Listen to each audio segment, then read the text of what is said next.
नमस्कार स्टूडेंट्स। इसके पहले वीडियो में हमने चैप्टर पढ़ा था the generation gap which is written by Benjamin McLane spoke.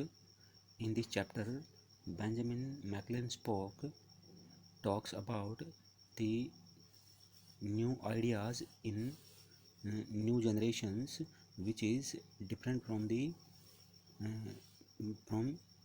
their parents' generations।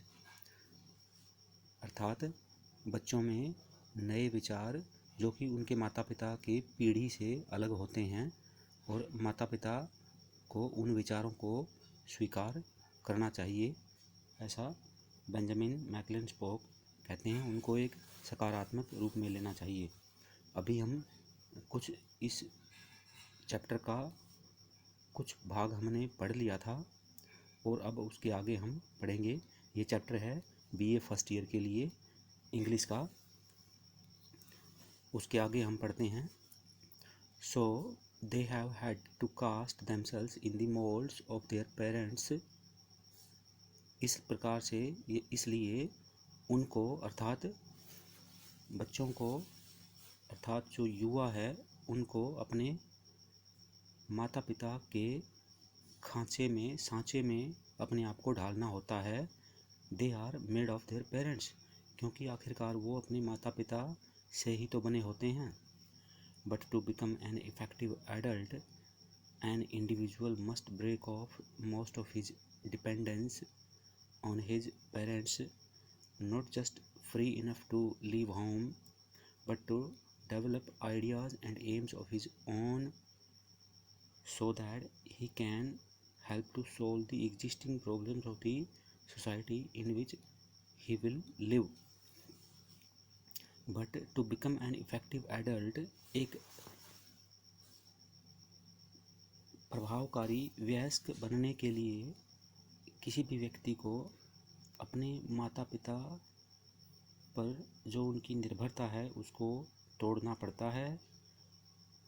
इसका मतलब यह नहीं है कि not just free enough to live home, उतना ज़्यादा नहीं कि घर छोड़ना पड़े, but to develop ideas and aims of his own. परंतु इसका मतलब यह है कि अपने विचार और अपने उद्देश्यों को विकसित कर सके। करने के लिए अपनी निर्भरता माता पिता पर से अपनी निर्भरता को त्यागना पड़ता है, ताकि that he can help to solve the existing problems of the society in which he or she will live. ताकि जो समाज में जिसमें उसको रहना है उसकी वर्तमान समस्याओं के समाधान वह खोज सके, निकाल सके, मदद कर सके। His feelings of impatience and criticism towards his parents are what put him or her on the lookout for new ideas, new methods which may better solve problems of the day, and incidentally also show up his parents' generation as pretty well struck in the mud। His feelings of impatience and criticism, उसकी भावनाएं जो उसके अंदर हैं, अधीरता, अवहेलना और आलोचना की अपने माता पिता की तरफ, आर वट पुट हिम और her on the look out for new ideas, new methods. उसको नए विचार, नई विधियों की तलाश के रास्ते पर डालती हैं। विच में better solve problems of the day, जो उस समय की, उस दिन की, उस युग की समस्याओं को अच्छी तरह से समाधान कर सकती हैं। And incidentally also show up his parents generation, और इंसिडेंटली संयोगवश अपने माता पिता की पीढ़ी को भी दिखा सकते हैं। As pretty well struck in the mud, बिल्कुल मतलब अच्छी तरह से कीचड़ में धंसा हुआ दिखा सकते हैं अपने माता पिता की जनरेशन को। अर्थात यह दिखा सकते हैं कि भाई उनके माता पिता के विचार उनसे पीछे हैं, उनसे पीछे हैं, या वो पुराने ख्यालात के हैं, पुराने विचारों के हैं। उनके माता पिता की जो पीढ़ी है, उनके माता पिता, ऐसा उनको वो दिखा सकते हैं, सिद्ध कर सकते हैं। How strong the rebelliousness in an individual is, किसी भी व्यक्ति में अवहेलना कितनी ताकतवर है। And what form it takes, और यह क्या रूप लेती है। इज ए सेकंड एलिमेंट, यह दूसरा तत्व है। इन डिटर्मिनिंग हिज और हर इवेंचुअल आइडेंटिटी, उसकी यानी कि व्यक्ति की अंतिम पहचान स्थापित करने के लिए, निश्चित करने के लिए यह दूसरा तत्व है।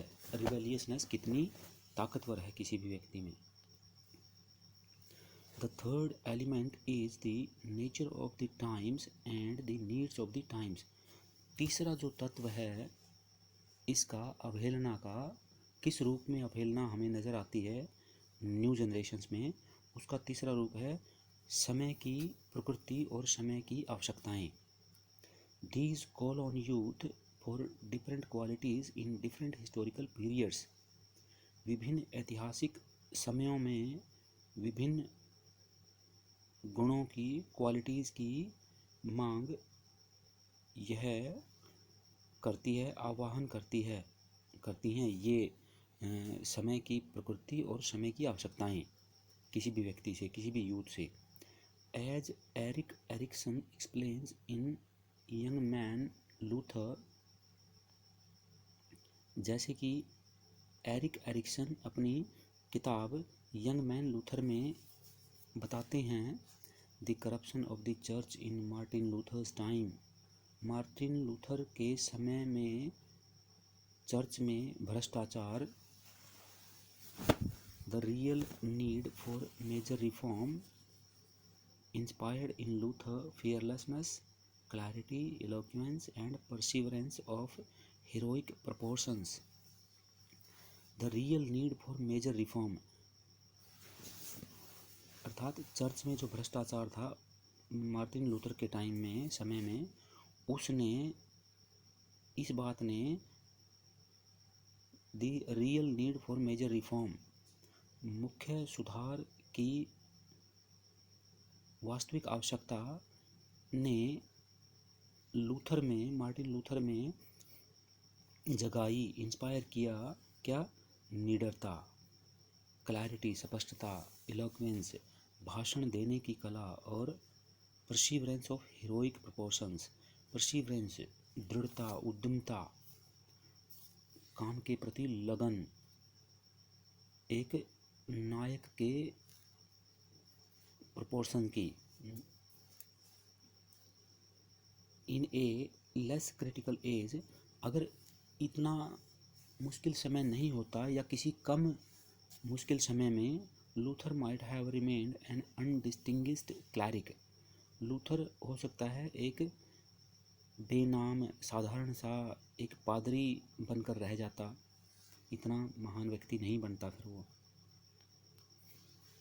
Many of the advances of civilisation, सभ्यता की बहुत सारी प्रगतियाँ, जैसे कि टेक्निकल इन्वेंशंस, तकनीकी आविष्कार, साइंटिफिक डिस्कवरीज, वैज्ञानिक खोज, have been conceived by young people just on the threshold of adulthood,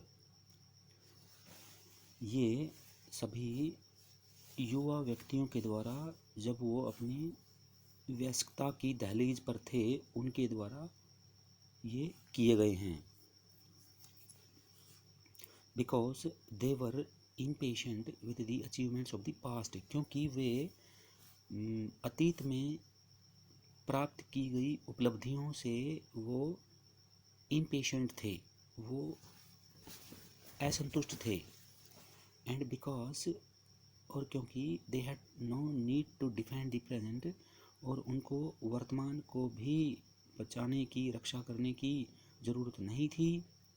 they were able to envision and bring on the future, इसीलिए वो they were able to envision, इसलिए उन्होंने सपना देखा, एनविजन किया फ्यूचर का, और फ्यूचर में सुधार का, विकास करने का सपना देखा, सुधार किया। इस प्रकार से यह चैप्टर यहीं पे ख़त्म होता है। Thank you.